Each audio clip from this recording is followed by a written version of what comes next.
Karen's sneer could curdle milk, and her sister Kathy's cackle wasn't far behind.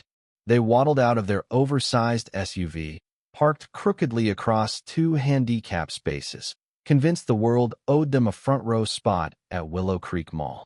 It was a sweltering Saturday afternoon, the kind where the asphalt shimmered and tempers flared. Karen, all 300 pounds of her, adjusted her garish floral blouse, her eyes scanning the lot with the arrogance of someone who'd never been told no. Kathy, her younger sister by 2 years, and just as insufferable, slung a knockoff designer purse over her shoulder. "We'll be in and out," Karen declared, tossing her hair like she was starring in her own reality show. "Who cares about the stupid sign? Those spots are always empty anyway." The handicap sign loomed above, its blue wheelchair icon glaring down like an accusation. No placard hung from their rearview mirror. No excuse justified their choice. But Karen and Kathy, self-appointed queens of their HOA, believed rules were for lesser mortals. They'd spent years terrorizing neighbors with petty complaints grass too long, garbage cans out past 8 a.m. and now they carried that same entitlement into the public square. Across the lot, Mr. Harold Grayson, a retired veteran with a bad hip, leaned on his cane. He'd circled the lot 3 times in his beat-up hatchback, hoping for a handicap spot close to the entrance. His heart medication was running low, and the pharmacy inside was his only stop. Seeing Karen's SUV sprawled across the spaces he needed, his hands tightened around his cane. "Unbelievable," he muttered, his voice low but trembling with fury. Nearby, Jenny, a young mother pushing a stroller, overheard him. Her toddler was fussing, and she was already late for a birthday gift pickup. "They didn't even pretend to have a permit," she said, her voice sharp. She'd seen Karen's type before, bullies who thrived on bending the world to their will. Jenny pulled out her phone, her fingers hovering over the mall's security hotline. Karen, oblivious, was busy lecturing Kathy on the proper way to haggle at the perfume counter. "You tell them it's defective, then demand a discount," she said, her voice carrying like a foghorn. Kathy nodded, soaking up her sister's wisdom like it was gospel. They strutted toward the mall entrance, leaving their car as a monument to their arrogance. But the lot wasn't as empty as they thought. Officer Ruiz, a no-nonsense parking enforcement veteran, was already on his 3rd loop of the day. His radio crackled with complaints about a repeat offender in the handicap zones. When he spotted Karen's SUV, his jaw tightened. No placard, no shame, just another day dealing with people who thought they were above the law. He parked his cart and started writing a ticket, his pen moving with the precision of someone who'd done this 1,000 times. Harold, still fuming, limped closer. "You gonna let them get away with this?" he asked Ruiz, his voice thick with years of frustration. "I fought for this country, and I can't even get a spot to pick up my meds because of people like them." Ruiz looked up, his eyes steady. "Not today, sir. They're getting fined, and I'm calling a tow." He tapped his radio, requesting backup. Jenny, watching from a distance, gave Harold a nod of solidarity. The elderly man's anger resonated with her. She'd had her own run-ins with entitled types at her son's daycare, always demanding special treatment. Inside the mall, Karen and Kathy were wreaking havoc at the perfume counter. Karen had already bullied a teenage clerk into giving her a free sample, her voice dripping with condescension. "You're lucky I'm even shopping here," she snapped, snatching the tiny vial. Kathy, not to be outdone, was arguing over a $5 coupon that had expired last year. The clerk, barely out of high school, looked ready to cry.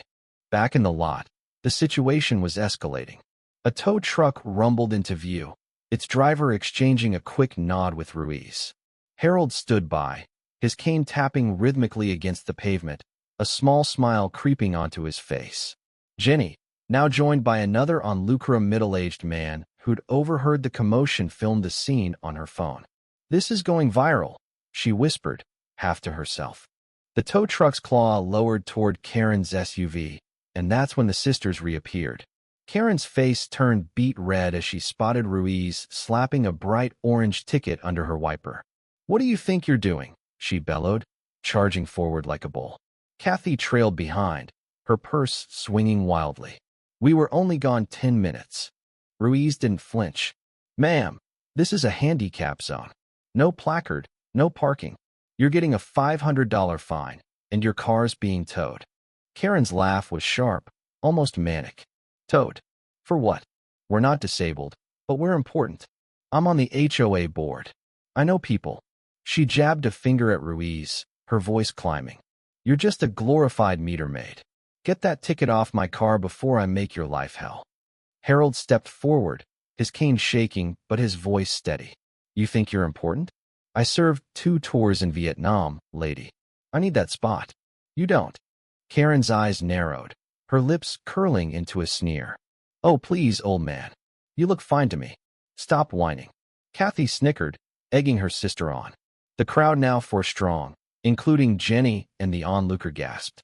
Jenny's camera caught every word, every ugly twist of Karen's face. Ruiz held up a hand, his patience thinning. "Step back, ma'am. You're interfering with an officer." But Karen wasn't done. She yanked the ticket from under the wiper and tore it in half, letting the pieces flutter to the ground. "There. Problem solved," she said, smirking. That was her mistake. Ruiz's radio crackled again, and within minutes, a police cruiser pulled up. 2 officers stepped out, their faces unamused. Karen's bravado faltered, but only for a second. "This is harassment," she screamed, her voice echoing across the lot. "I'll sue you all." Kathy, sensing the tide turning, tried to play peacemaker. "Look, officers, we'll move the car. No harm done, right?" But the tow truck was already hooking the SUV, its chains clanking ominously. Harold's smile widened. Jenny's video kept rolling. One of the officers, a woman with a sharp gaze, stepped forward. "You tore up a citation and obstructed an officer. That's not no harm done. Hands behind your backs, both of you." Karen's jaw dropped, her face a mix of shock and outrage. Kathy sputtered, "You can't arrest us. We're just shopping." The cuffs clicked shut. The crowd murmured, a mix of satisfaction and disbelief.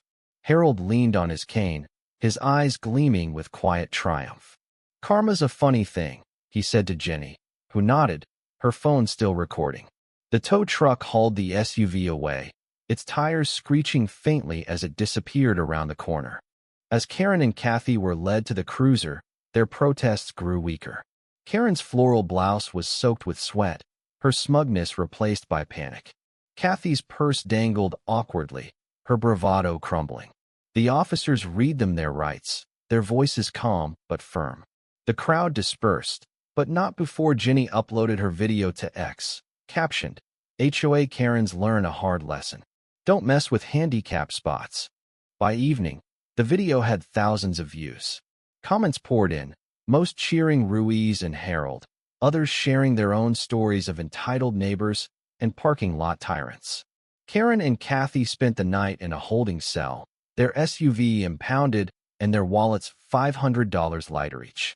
The mall issued a statement praising Ruiz's diligence and reminding shoppers to respect accessibility spaces.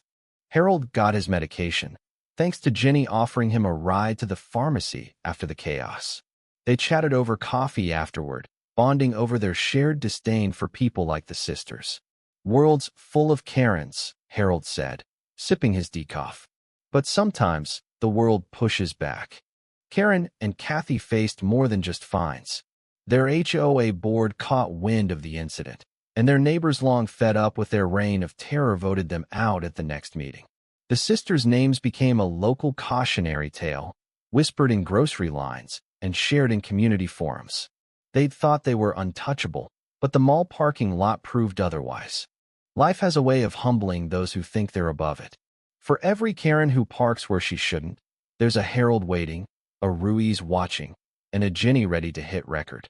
The world doesn't bend forever, not when justice rolls in like a tow truck on a hot Saturday afternoon.